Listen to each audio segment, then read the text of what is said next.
você se assente, eu gostaria que você abrisse a sua Bíblia no Evangelho de João, no capítulo 4. Evangelho de João, capítulo 4, versículo de número 23. João, Evangelho de João, capítulo 4, versículo 23. Que bom que você está aqui, que bom que nós estamos aqui para buscarmos a Deus, não é verdade?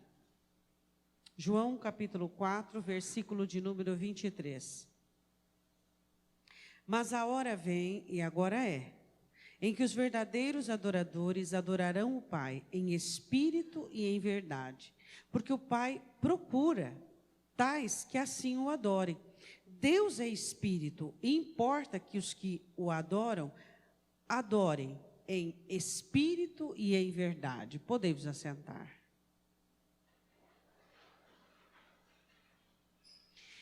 Esse é o diálogo que o Senhor Jesus teve mais longo na Escritura. Foi com a mulher samaritana. É um diálogo muito interessante, do qual nós aprendemos muito. O Senhor Jesus, Ele sempre trabalha para que leve as pessoas não apenas a uma salvação da alma, uma salvação eterna, mas uma salvação hoje em dia, né? Sermos salvos de equívocos, sermos salvos da angústia, sermos salvos do domínio que todas as coisas insistentemente querem exercer sobre nós. Esse domínio, muitas vezes absoluto, né, que as circunstâncias querem exercer sobre nós. E o Senhor Jesus, a salvação que Ele oferece, não é uma salvação simples, né, você é salvo e pronto. Ele salva e nos faz salvíficos. O que é te fazer uma pessoa salvífica? É fazer de você uma pessoa que saiba se defender, que saiba se corrigir, que saiba se posicionar, que saiba se defender. Isso é ser salvífico. O Senhor Jesus não salva as pessoas e as abandona com o livro na mão, ou com a Bíblia na mão e algumas regras, e diz assim, ó, se vira. Não. A salvação que Ele nos dá é uma salvação salvífica, onde eu e você temos condições de nos nortearmos, de nos observarmos.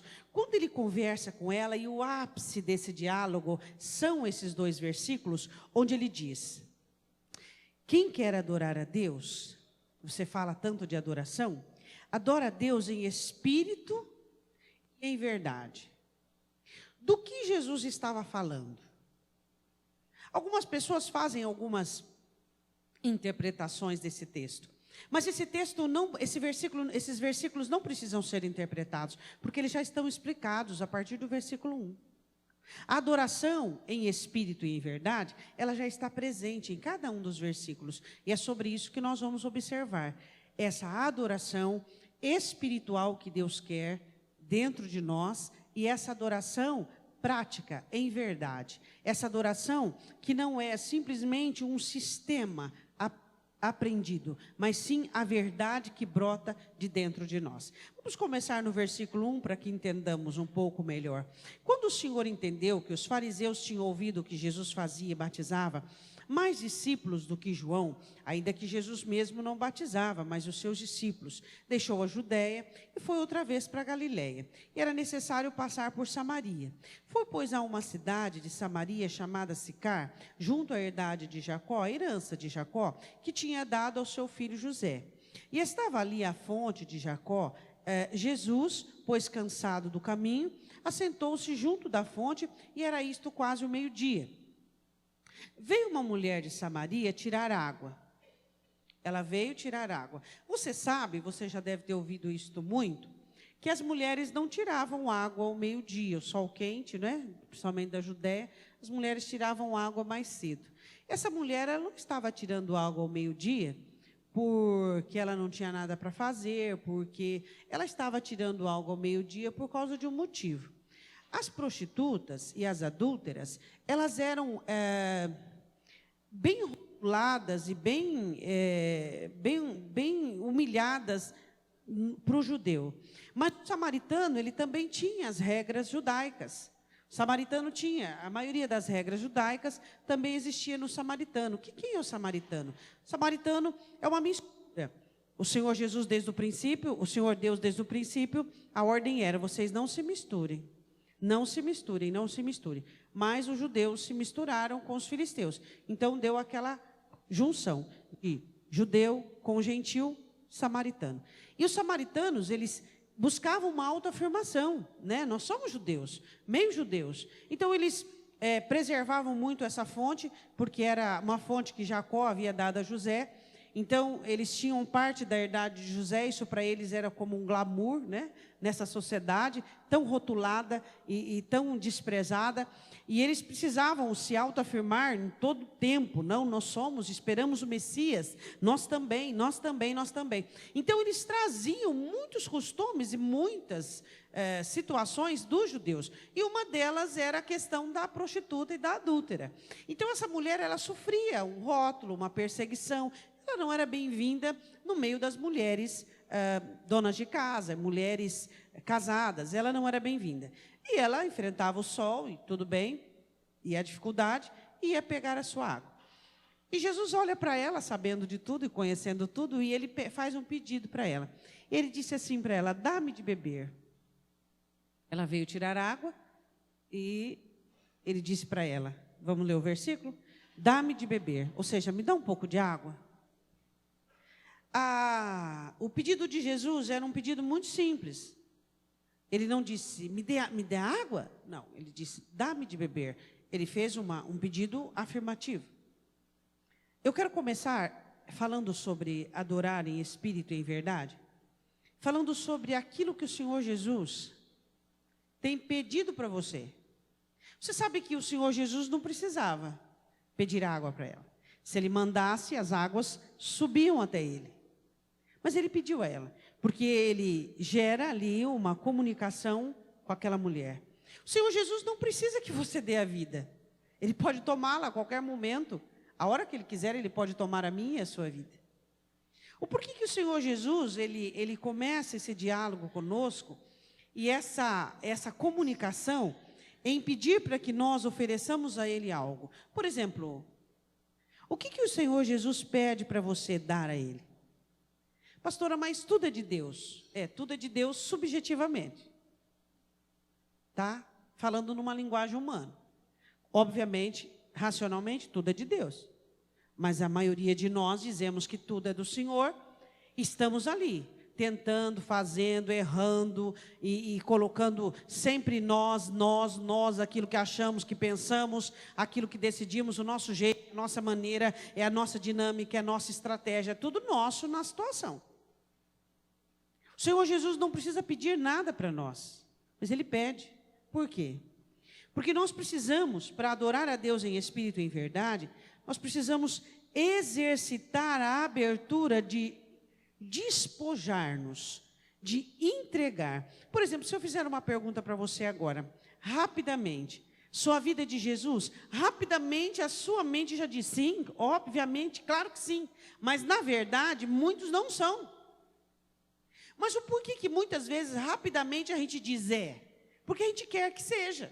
Mas quer até que ponto? Até o ponto de realmente se render ao Senhor, até o ponto de realmente confiar ao Senhor, toda a nossa existência, todas as decisões? Não. Porque quando vamos exercer nossa função, nosso autoritarismo, nosso papel, tomamos tudo para nós. Temos as nossas técnicas para viver a nossa vida do nosso jeito. Mas se alguém disser para nós que a nossa vida não é de Jesus, ficamos bravos. Mas na verdade, a maioria de nós não temos a nossa vida pertencente a Jesus. Não conseguimos oferecer. Como é que alguém vai dar um coração que não tem? O que é adorar a Deus em espírito e em verdade? É você querer que a sua vida seja de Jesus em espírito, mas em verdade praticar aquilo. Praticar. Então, quando o Senhor Jesus te pede, dá-me a tua vida, dá-me o teu coração, dá-me os teus problemas, dá a tua decisão, dá aquilo que está te fazendo sofrer, lança sobre mim toda a sua ansiedade, coloca diante de mim todo o teu jugo, toma o meu jugo que é suave, o meu fardo que é leve. Quando ele diz isso aí, é para que nós exercitemos o quê? A inteligência de nos despojarmos de nós mesmos e confiarmos no Senhor. Mas, tecnicamente, nós não conseguimos fazer isso, porque nós temos as nossas próprias técnicas, não sei se você está entendendo, de resolver os nossos problemas. Simplificando, Jesus pode arrombar a sua vida, mas Ele pede para você entregar a sua vida a Ele, porque Ele quer que você despoje, Ele quer que você confie nele. Isso é adorar em espírito e em verdade. Muitas coisas que você acredita não é verdade. Muitas coisas que você diz para você mesmo não é verdade. Coisas que você insiste em acreditar. Por exemplo, eu estou bem, está tudo bem. Tudo é de Jesus, minha vida é de Jesus, eu dependo dele. Muitas dessas assertativas não é verdade. É apenas técnicas instrutivas que você fabrica para descansar sua alma, para dar a ela uma pequena nostalgia, uma pequena sensação de conforto. Aquela mulher tinha várias bases de sensação de conforto. Ela era uma mulher que respaldava-se, que esperava o Messias, que os samaritanos religiosamente possuíam o poço de Jacó e assim por diante. E Jesus olha para ela e diz assim: dá-me de beber. Aí ela vem o quê? Ela vem com uma objeção. Como? Disse depois a mulher, no versículo 9, a mulher samaritana: como sendo tu judeu, me pedes de beber a mim, que sou mulher samaritana? Quer dizer, o pedido de Jesus era simples, e ela entra com um como. Isso é não adorar ao Senhor em espírito e em verdade. Quando, ao invés de nós abrirmos o coração para a graça, nós ficamos com as nossas objeções. Mas como o Senhor vai fazer? Mas quando o Senhor vai fazer? Às vezes nós não expressamos isso verbalmente, mas o nosso próprio desânimo, nosso próprio posicionamento atesta isso contra nós. Dizemos que vivemos por fé, mas cadê a nossa fé? Se estamos cheios de interrogações, se, por exemplo, não conseguimos nem desfrutar o dia de hoje, já preocupados e sobrecarregados com o dia de amanhã, se nem sabemos se estaremos vivos amanhã. Eu não sei se eu vou estar vivo amanhã. E eu não tenho problema com isso. E nem peço para o Senhor que eu esteja viva amanhã. Isso é questão dele, é interesse dele que eu esteja viva ou não. A questão é que o Senhor começa um relacionamento conosco para que nós aprendamos o que é amá-lo e viver em espírito e em verdade, dizendo: dá-me o teu coração, dá-me a tua vida. E aí nós entramos com as nossas objeções. Mas como é que eu vou fazer isso? Como é que eu vou viver? Como é que eu vou estudar meus filhos? Como é que eu vou viver amanhã? Como eu vou fazer isso? Como eu vou fazer aquilo? Como eu vou fazer aquilo outro? E então nós começamos a criar estratégias em não desagradar o mestre e fingir de conta para a nossa consciência que somos servos de Deus e que entregamos tudo a Ele, mas ao mesmo tempo temos um plano B, que não é B, mas é A. Porque o plano B fica Jesus, e o plano A fica as nossas técnicas e as nossas dinâmicas de condicionar a nossa vida. Ao invés dela tirar a água, que veio ali para tirar e dar um pouquinho de água para Jesus, ela ficou admirada em perceber como é que pode um judeu conversar com a mulher samaritana. Isso era problema dele. Isso era problema dele, porque ela não estava difamada. Quem estava correndo o risco de difamação, onde os discípulos chegaram e assustaram, mas não perguntaram nada, era ele, não era ela. Como Jesus vai fazer isso é com ele. O que nós fazemos é descansamos e esquecemos o como. E esquecemos o quando. É isso que nós temos que entender. Você sabe que existem algumas situações que perturbam os crentes. Como e quando. Mas como Deus vai fazer isso? Como? Como que Ele vai tirar a água da rocha? Como que Ele vai dar o maná? Como Ele vai abençoar? Como Ele vai curar? Como Ele vai conduzir as coisas? Mas quando? Quando vai ser isso? Quando vai ser isso? Quando vai ser isso? O como e o quando te perturbam? Você realmente aprendeu aquilo que o escritor escreve aos Hebreus, que nós temos um descanso nesta terra, e esse descanso se chama Jesus? O quanto você descansa de 0 a 10 em Jesus, seja verdadeiro, ninguém está te ouvindo. O quanto você descansa no Senhor. O quanto você consegue confiar nele e desfrutar da presença do Espírito Santo. E desfrutar dessa fonte que jorra para a eternidade, que corre do seu ventre. O quanto nós temos desfrutado, temos descansado. O quanto nós temos voltado para dentro de nós e observado a ação dele dentro de nós. E toda essa construção que ele tem elaborado e efetuado dentro das nossas vidas. O povo de Deus é atormentado como ou quando? Como? Quando? Como? Quando? Como? Quando? Deus vai completar tudo aquilo que prometeu para você, você estando vivo ou não. É nisso que você crê, que ele vai fazer. No caso de Abraão, Abraão não estava vivo. E para Abraão não tinha problema nenhum. Ele vai fazer tudo o que prometeu para você. Ele só não te garante se você estará vivo ou não, porque o dia da minha e da sua morte, isso aí é algo que está em Deus. Mas ele vai fazer. Agora, o que você deve se importar em viver o dia de hoje com qualidade, adorando ele em espírito e em verdade, conseguindo a primeira maneira de adorar a Deus em espírito e em verdade, confiando a ele a sua vida e aprendendo a descansar. Você pode dizer amém? Você sabe descansar? Você sabe confiar? Você ainda pode deleitar-se no Senhor? Você ainda consegue confiar em Deus e alegrar-se por ele só? Jesus, versículo 10, respondeu e disse, ele não entra, é isso que é gostoso em Deus, né? O Senhor não entra nos nossos perdidos, a gente quer dar um perdido em Deus, ele não entra nos nossos perdidos, né?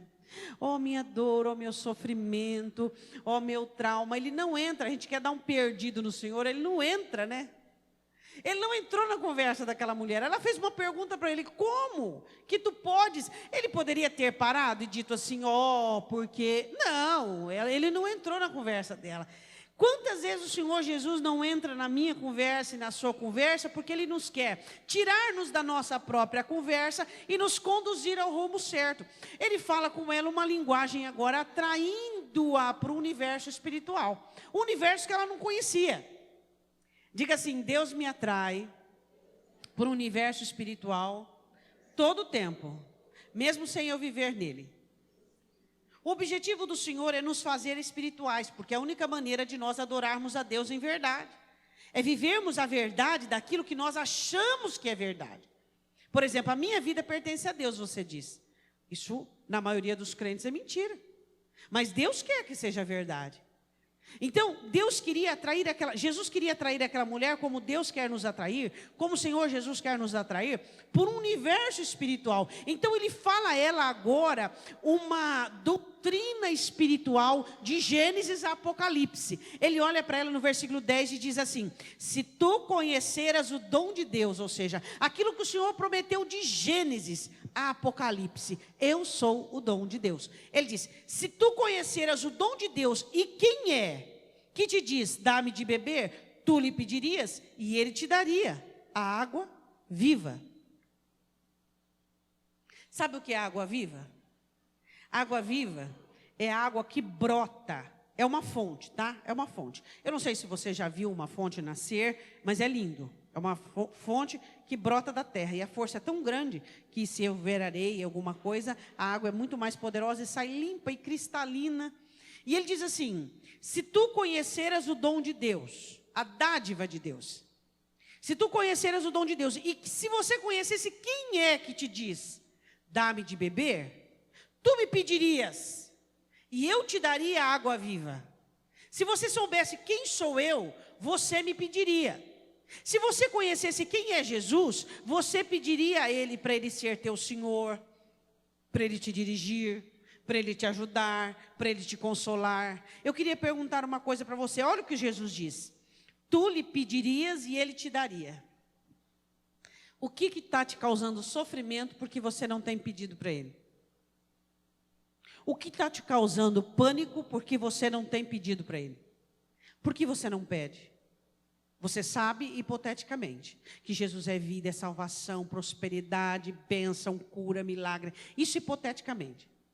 Você não vai encontrar em uma religião pessoas que gostam tanto de mentira quanto os crentes.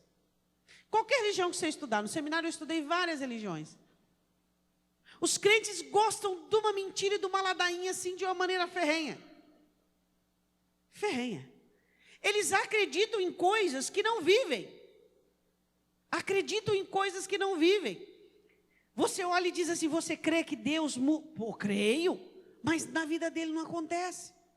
Você crê que o Senhor Jesus é companheiro, é amigo, é fiel? Acredito, mas ele sofre de solidão e faz tudo sozinho. Você crê que Jesus entra na alma e livra o ser humano da angústia, e o livra de performances, e o livra de superficialidade? Creio, como eu creio, só que ele não vive nada disso. Por quê? Por causa desse evangelho mal elaborado, que foi trazido aos crentes e que eles receberam de bom grado, porque era muito fácil viver aquele bando de mentiraiada. A questão é, ele olha para ela e diz assim, se tu me conhecesses, você me pediria, e eu te daria água viva. Jesus não estava falando de água que mata a sede, mas Jesus estava falando do Espírito Santo de Deus. Ele diz, se tu me conhecesses, você me pediria. Então eu digo a mesma coisa para você. Se você conhecesse Jesus, você pediria a Ele consolo, para que você se livre da angústia. Você pediria libertação, para você se livrar dos grilhões. Você pediria calma, paz, fé, alegria, tranquilidade. Só que nós achamos que nós conhecemos Jesus. Esse é o nosso maior problema. Colocamos o Senhor Jesus dentro de uma caixinha e limitamos Ele. Por quê? Porque nós já demos uma melhoradinha, então tudo bem. Vamos viver a vida desse jeito. Achamos que conhecemos Jesus. O Senhor é inescrutável. Ninguém pode conhecê-lo na sua totalidade. Conhecemos as migalhas que têm caído, mas tem muito mais coisas que olhos não viram, que ouvidos não ouviram e que jamais penetrou no coração humano. Tem muito mais. Mas nós nos acomodamos tanto, e aí quando ele diz, o Pai busca aqueles que o adorem em espírito e em verdade. Aquele que adora a Deus em espírito e em verdade, ele diz, tem mais, eu quero mais, eu quero mais, eu quero mais. Se a palavra do Senhor diz que Deus dá mais espírito àquele que pede, eu quero mais, eu quero mais, eu quero mais. Isto é adorar a Deus em espírito e em verdade.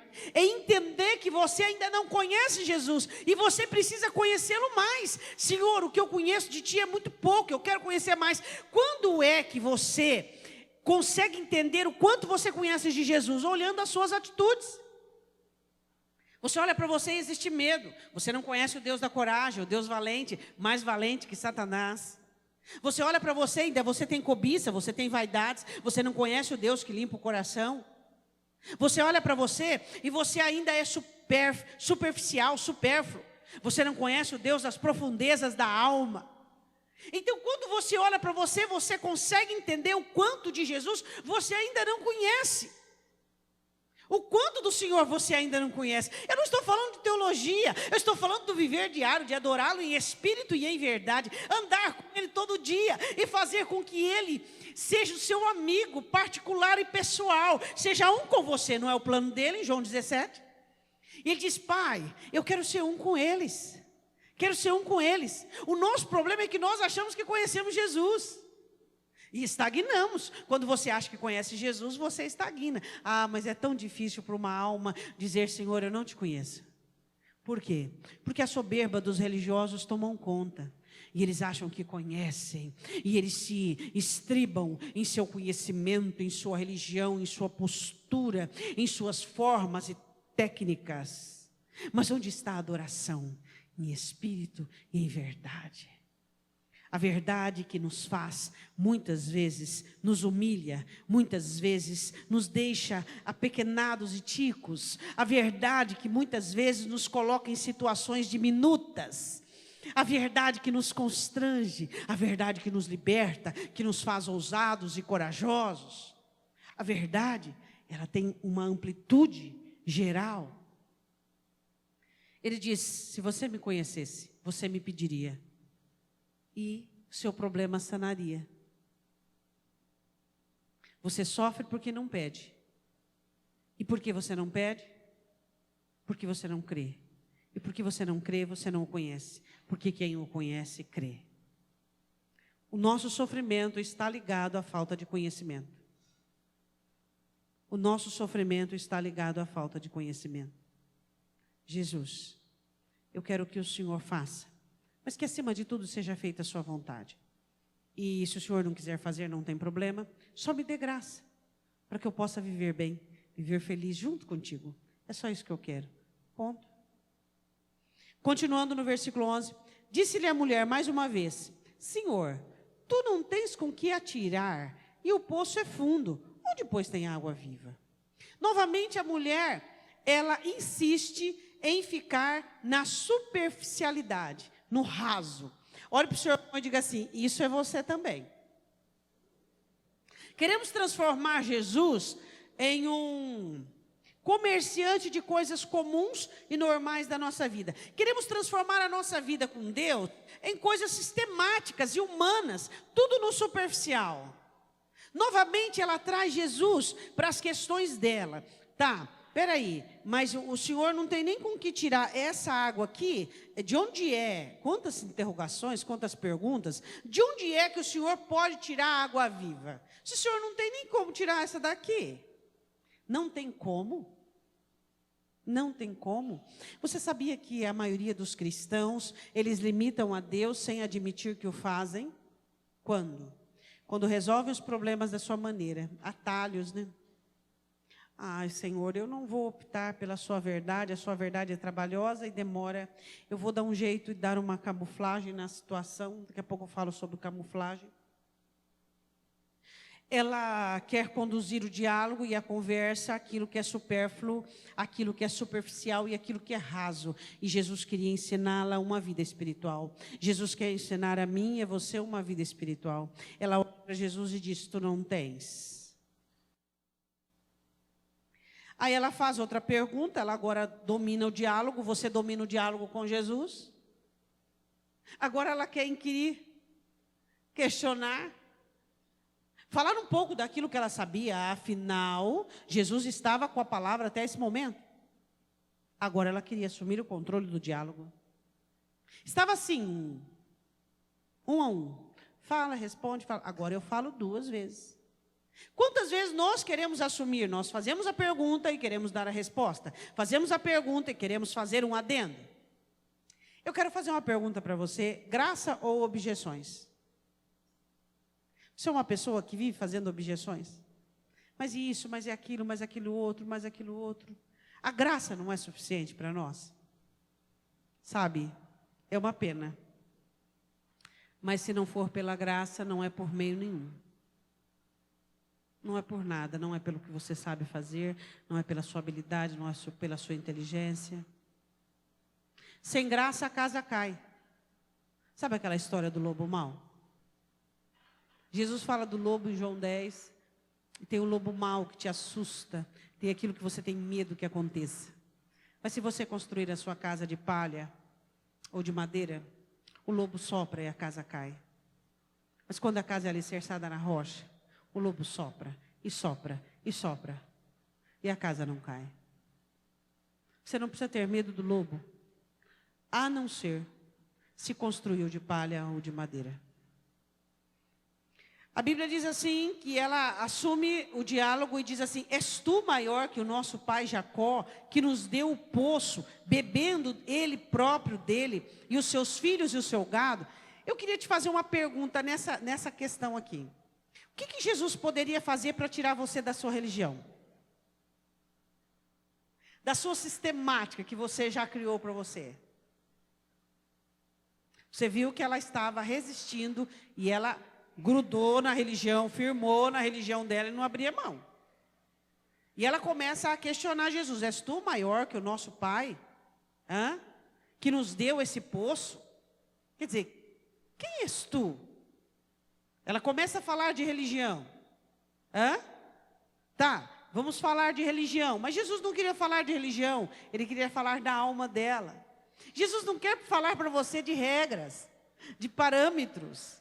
Chega de regra, abaixa a mão, levanta a mão, faz oração, vem para o culto, toma ceia, dizima, oferta, faz boas obras, e isso, e aquilo outro. Tem mais. Tem mais. Jesus quer tirar você da vida chata. A vida dela era muito chata. Sua vida é chata? Sem desafios, sem verdades, sem adoração verdadeira em espírito e em verdade. Metodologia humana. Ela não queria abrir mão disso. Estava muito segura e tranquila. Disse de uma maneira bem clara: olha, nosso pai Jacó nos deu o poço. Ele bebeu, os seus filhos e o seu gado. Nós temos uma herdade, nós temos uma herança, nós temos uma religião. Não somos assim tão mestiços. Temos uma religião. O que Jesus poderia fazer para tirar você da sua religião? Uma doença, às vezes, tira algumas pessoas da religião, uma falência, traições. Mas você sabe que as pessoas são tão sistemáticas que se elas não tomar cuidado, Satanás, o Senhor ajuda, levanta, sustenta, aprofunda, e Satanás as convida novamente para a religião, e algumas retornam para a religião novamente. A Bíblia diz assim: Jesus respondeu e disse: qualquer que beber desta água, mulher, tornará a ter sede. Aí ele assume o diálogo. Mas aquele que beber da água que eu lhe der, nunca terá sede, porque a água que eu lhe der, se fará nele uma fonte de água que salte para a vida eterna. Aqui ele estava falando do Espírito Santo. Ele estava falando dessa adoração em espírito e em verdade. Disse-lhe a mulher: Senhor, dá-me dessa água, para que não mais tenha sede e não venha aqui tirá-la. Novamente ela não consegue entender, e ela faz uso do quê? De camuflagem. O que ela procurava em Cristo era facilidades. Você não terá facilidades em Cristo, a não ser se aprender a confiar nele. Por que quem confia tem a vida mais fácil? Porque ele confia. E o jugo não vem, e o peso não vem. Ele consegue entregar nas mãos do Senhor e sofre menos. Mas os seus problemas são menores? Não. Simplesmente é que ele confia. Entende? O que ela quer? Camuflagem. Então me dê dessa água, já que o senhor está falando aí, né, há tanto tempo, para que eu não venha aqui tirar, porque para mim, vamos falar a verdade, é um incômodo. Aí ela toca num assunto, para que eu não venha aqui tirar. Ela dá a deixa. Hora errada, meio-dia, tirando água, não queria estar ali, não queria encontrar com ninguém, era difícil sair ao meio-dia para ir buscar aquela água, não encontrando com as mulheres, saía de cabeça baixa e voltava de cabeça baixa. Ela deu a deixa, ela se abriu, ela deu a abertura. Então Jesus olha para ela e diz assim: chama o teu marido e vem cá. Jesus sabia a situação dela. A mulher respondeu e disse: eu não tenho marido. Dissestes bem, não tem marido, porque és prostituta e és adúltera. É isso que Jesus diz? Jesus não te rotula por causa do teu pecado. Ele nunca vai fazer isso. Nunca vai fazer isso. Ele sempre vai te mostrar a causa por que você faz o que fez, ou que faz. Ele não te rotula, nem me rotula. Ele olha para ela e diz assim: verdade, não tens marido. Ele não disse que ela era uma prostituta, ele não disse que ela era uma adúltera, ele não disse que era uma mulher de vida fácil. Ele não rotula, como ele não me rotula, como ele não te rotula. Ele simplesmente nos dá condições de enxergarmos qual é a nossa fome, qual é a nossa sede e quais são as nossas necessidades. E ele olha para ele e diz assim: disse-lhes, não tem marido, porque tiveste 5 maridos, e o que agora tens não é teu marido. Dissestes isso com verdade. Então ele não rotulou ela, mas ele não permitiu com que ela saísse daquele diálogo sem saber que ele sabia tudo sobre ela e que ela tinha que consertar aquela situação. Jesus não vai te dar cobertura para o seu pecado, mas também não vai te rotular. Ele vai te dar condições de você mudar a situação. Por que aquela mulher trocava de parceiros, adulterava, era uma mulher da vida? Não sei. Não sei. Eu sei que ela ficou impressionada com o Senhor Jesus. Principalmente quando ele disse para ela que ele era o Cristo. Ela entrou dentro da cidade e ela proclamou. Uma mulher que tinha vergonha de pegar água, proclamou que Jesus era o Senhor. E então os samaritanos converteram alguns deles pelo dito de Cristo, e eles disseram a ela, não mais pelo teu dito, nós cremos também, mas mais porque nós ouvimos falar. Agora eu quero dizer uma coisa para você. Adorar o Senhor em espírito e em verdade é você não fazer uso de camuflagem, de religião, de aparência, de dons, de talentos. Eu tenho dito isso tanto porque isso é uma febre, uma peste no meio da igreja. É você não se esconder atrás da sua prosperidade, não se esconder atrás daquilo que você possui, mas você abrir o seu coração para Ele e dizer o seguinte, Senhor, eu preciso dessa água viva. Eu preciso dessa água viva. Eu concordo, Senhor, que a minha água já está ficando saloba. A minha água já está ficando parada. E eu preciso dessa água viva que corre do meu ventre, que salta do meu interior. Eu preciso dessa água. Entende? Então o que nós precisamos entender, que adorar a Deus em espírito e em verdade, nada tem a ver com aquilo que a mulher samaritana pregava e vivia. Ela estava tão segura, sabia? Ela achava que estava tudo bem com ela, como às vezes eu acho e você acha também. Está tudo bem com você? Por que estaria? Por quê? Não tem nada para mudar, não tem nada para guerrear, não tem nada para derrubar, não tem nada para levantar, não tem nenhuma mudança para fazer. Os religiosos são assim. Jesus veio combater a religião. A religião que denunciou e quis prender o Senhor Jesus. E a religião ainda é assim. O nosso Deus é espírito. E importa que os que o adorem em espírito e em verdade. A letra mata, mas o espírito vivifica. Tantas questões, tantas coisas, tantas situações que não deveriam mais existir na nossa vida. Porque nós estamos numa corrida. Uma corrida no tempo, uma corrida pelo ouro. E o ouro é a nossa fé, que deve ser provada e aprovada. Eu gostaria que você dobrasse os seus joelhos. Que você olhasse para a sua vida.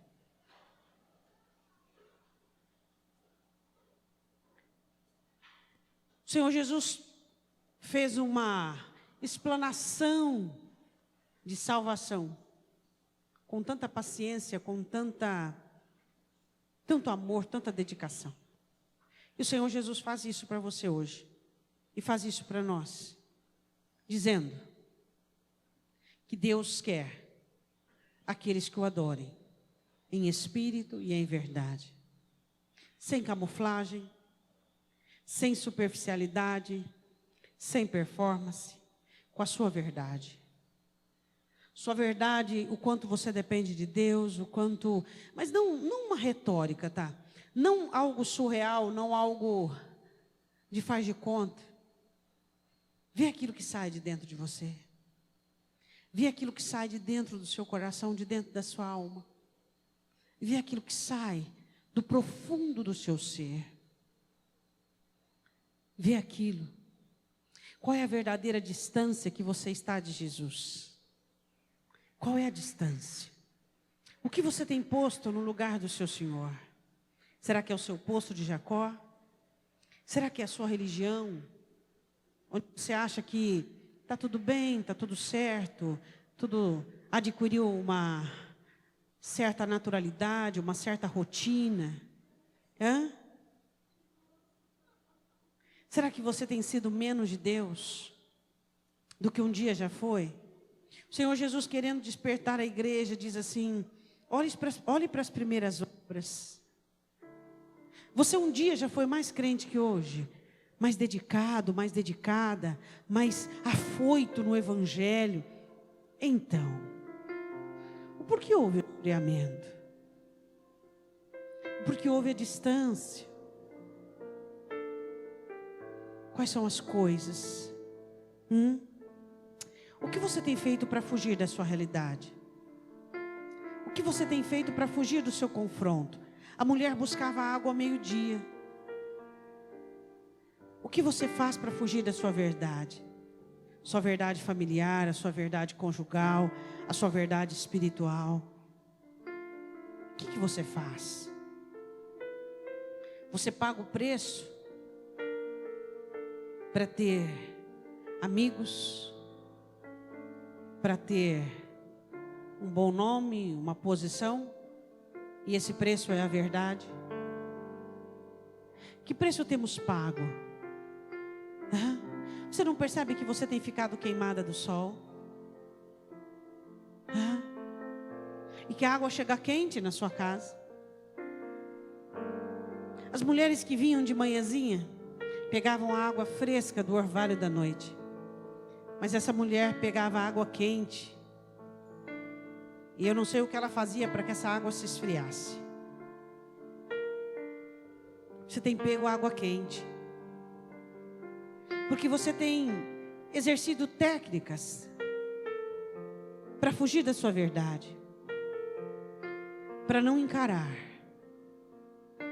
a sua realidade. A coisa mais linda que existe na sua vida. Mesmo que você a despreze. A coisa mais linda da sua vida. Mesmo que você fuja dela, é a sua verdade. Ela é a sua verdadeira amiga. Se você diz que tem uma amiga nesta terra, a sua amiga é a sua verdade. É a sua verdade. Jesus queria conduzir aquela mulher para conhecer a própria verdade. E ela queria fugir desesperadamente do Senhor, buscando facilidades, buscando esquemas. Quais foram os esquemas que você buscou para esconder a sua verdade? A verdade, por exemplo, que você tanto quer acreditar que é amado por essa pessoa, que é querido por aquela e por aquilo outro. A verdade que muitas vezes nós não queremos acreditar. A verdade, por exemplo, que alguns dos filhos nossos gostam de nós apenas por interesse. É uma verdade dura, mas o próprio Jesus pronunciou isso. Se eu fosse falar de verdades que estão sendo camufladas, de quantas verdades falaríamos? A verdade onde você olha para o espelho e olha apenas se sua roupa combina, e se apareceu uma ruga nova, você não consegue mais olhar nos seus olhos, você não consegue ver mais quão sedento você está, o quão sedenta você está. Olha para Deus. Adoração em espírito e em verdade. Isso que Deus quer de nós. Que a água que salte aqui dentro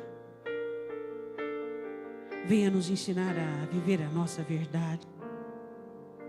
Sabe, grande parte da angústia que você vive, da tristeza, das preocupações, do desconforto, ou não, é derivado da ausência da verdade. Quem vive a verdade consegue descansar e enfrentar os seus dilemas e a sua realidade.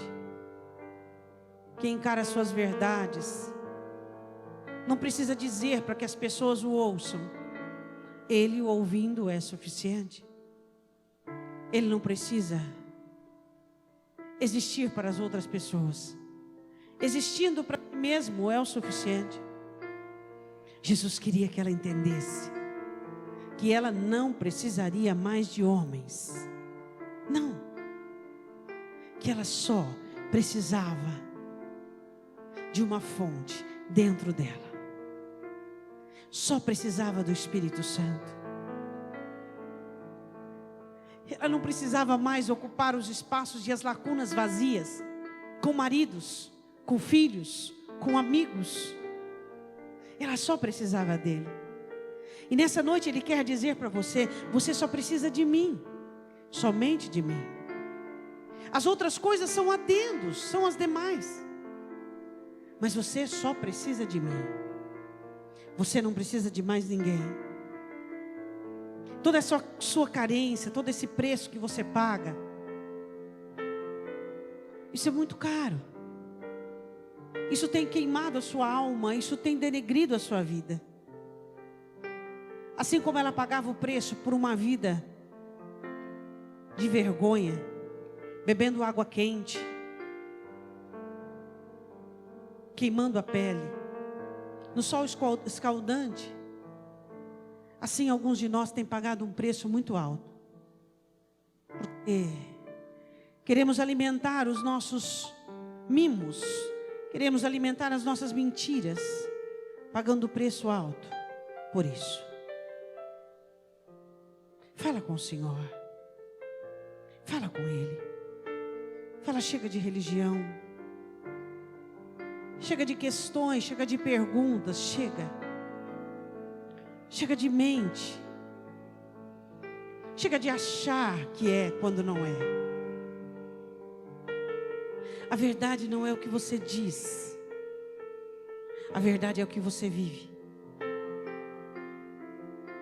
A verdade não é o que as pessoas veem em você.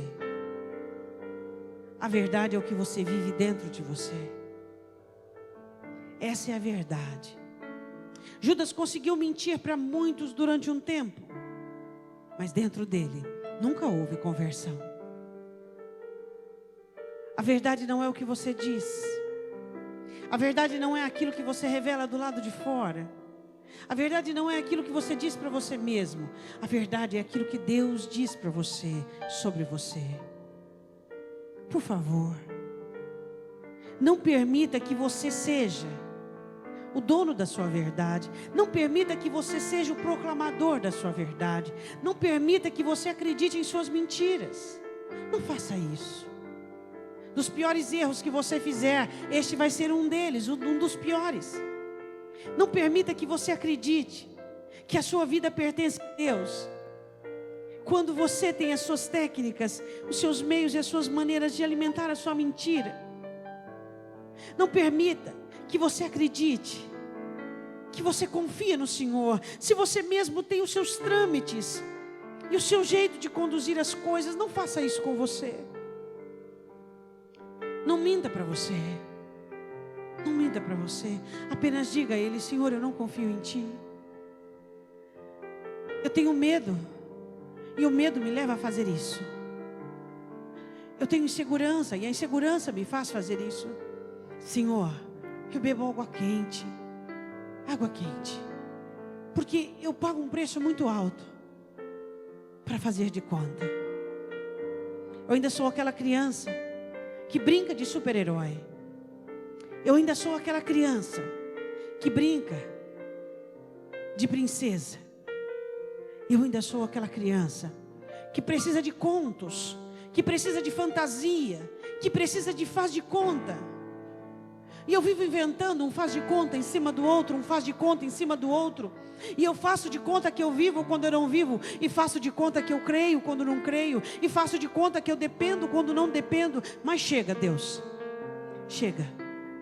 Eu quero a graça que me habilita, a graça que me dá força para encarar todas as minhas carências, todas as minhas demências, todas as minhas dependências. E quem eu sou? Eu não vou brincar mais. Eu não vou fazer de conta que eu sou importante para os outros. Eu vou ser importante para mim mesmo. Eu não vou ter carências e necessidades, Deus, que as pessoas me identifiquem ou que as pessoas me reconheçam. Eu não preciso de reconhecimento. Eu preciso da verdade. Só assim eu vou te adorar em espírito e em verdade. Quando a verdade fizer parte do dentro e do fora. Deus, essa jornada que tu convidas a mulher samaritana não é para qualquer pessoa. Muitos ficarão em seus poços, os poços da sua religião, bebendo as suas águas quentes, pagando um preço muito caro para ter aparência, fingir que deu certo, fingir que é feliz, fazendo da religião um divã, mas sem essência. Sem essência. Deus, que nenhum de nós nesta noite saiamos daqui disposto a continuar pagando o preço da mentira, pagando o preço do faz de conta. Deus, o que nós queremos é o que poucas pessoas querem. Nós queremos a verdade. A verdade sobre nós, a verdade sobre a vida, a verdade sobre aquilo que tu és. É só essa verdade que nós queremos. Nós não queremos, Deus. Nós não queremos pagar o preço. Não queremos. Não queremos conduzir a nossa amizade contigo para a superficialidade. Não queremos conduzir a nossa comunhão contigo para tudo aquilo que é superficial. Não queremos mais aproveitar de ti, entende? No começo, ela interessou-se porque diz: oba, vou aproveitar-me e não terei mais que enfrentar. Oh Deus, quantos de nós temos aproveitado de ti? Pegado a pouca alegria que às vezes recebemos por não estarmos vivendo a verdade, o pouco ânimo, e vamos gastar nos nossos pequenos faz de conta. Pegamos o nosso ânimo, a nossa alegria, e as pessoas vão usando e abusando, mas as pessoas não são culpadas, porque nós também a usamos para que elas alimentem o nosso faz de conta. Então, Deus, não queremos mais fazer uso do Evangelho para alimentar as nossas mentiras. Não gostamos de falar isso. Não gostamos de dizer que é mentira. Gostamos de atribuir um outro nome, como técnicas, como uma dinâmica pessoal, como não houve o que fazer. Foi a única maneira para sobreviver em meio à situação. Mas o Senhor Jesus está aqui para ajudar você. Porque a verdade, o problema não é o outro. O problema somos nós. Somos nós que temos que crescer e amadurecermos. Somos nós que temos que abrir o nosso coração e dizer para Jesus: eu quero essa viagem sem volta, apenas com passagem de ida para dentro de minha alma, onde tu queres me encontrar e ali habitar e exercer o seu governo. Eu quero essa passagem de ida que não tem volta. Eu quero viver a minha verdade. Eu quero viver Jesus na minha vida. Eu quero precisar do Senhor. Eu quero precisar de Ti. Eu quero depender de Ti. Eu quero Te amar. Eu quero Te servir. Eu quero viver uma vida de verdade. Eu e o Senhor. Sem os maridos, sem as esposas, sem os filhos, sem a prosperidade, sem a saúde, sem precisar de alguma coisa para esconder as nossas carências, sem ninguém, só eu e o Senhor, porque as demais coisas não é preocupação, mas é responsabilidade sua e não minha. Deus, nós te amamos. Infelizmente, alguns de nós vivemos tão no raso que não conseguimos entender uma mensagem desta noite. Um mergulho mais no fundo, no profundo. Perdoa-nos, Deus. Perdoa-nos por achar que o Senhor se contenta com aquilo que nos contentamos. Perdoa, Senhor. Perdoa. Eu quero que você se coloque de pé.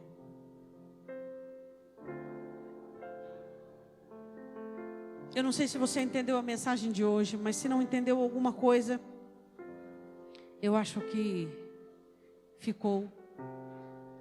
Mas para que nós possamos ir embora, eu quero dizer uma coisa para você. Nem Satanás acredita na sua mentira, e nem na minha. Deus sabendo a verdade, e Satanás sabendo a verdade, o que custa encararmos essa verdade?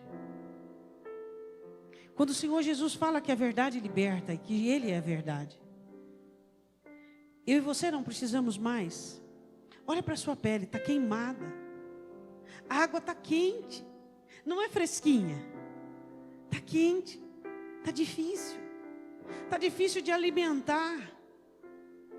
Está difícil. Então que eu e você, que todos nós possamos ter graça o suficiente de olharmos para Deus e dizermos: Senhor, eis-me aqui, a partir de hoje, em espírito e em verdade. Chega de mentira, chega de performance, chega de conduzir o Senhor para as minhas técnicas, para a minha dinâmica pessoal, para os meus meios, para os meus planos mirabolantes. Oxalá que todos nós nos cansássemos de elaborações, de planejamentos, e vivêssemos uma vida mais verdadeira, mais autêntica, sem tanto jogo, sem tanta mentira. Sem tanta mentira. Se você olhar para os personagens bíblicos e para as famílias, você encontra mentira. A mentira regendo relacionamentos, a mentira defasando, a mentira, mentira, mentira. Você olha para os discípulos, você vê mentira no meio deles. E aí você olha e diz assim: meu Deus. O porquê, muitas vezes, a melhor opção é a mentira. Às vezes nós nos gabamos que não somos mentirosos porque não proferimos mentira. Mas nos envergonhamos quando nos damos conta que a mentira é uma prática constante diária. Quando acreditamos em coisas que não vivemos. Você só crê no que você vive. Todas as outras coisas são utopia. Surreal. Se você diz algo e não vive, você não crê. Você só crê naquilo que você vive. Então, se você depende de Deus, realmente você pode crer nisso. Se não depende, você não depende de Deus. Se Jesus é o seu Senhor, te dando limites e direções, e você faz isso, tudo bem. Se não, não. Você não é o que você diz. Você não é o que as pessoas dizem que você é. Você é o que você vive aqui dentro. Aqui dentro. Por favor, não minta para você. Não minta para você. Porque a pior coisa que pode existir, tanto para mim quanto para você, é nós mentirmos e acreditarmos na nossa própria mentira. Não existe coisa pior que isso. Se você não é feliz, entenda que você não é feliz. Assuma que você é infeliz. E vê o porquê essa infelicidade é tão pertinente na sua vida. Você vai encontrar respostas. Quando? Perguntar a verdade. Quando você falar a verdade para Jesus, você vai encontrar a resposta certa. Amém?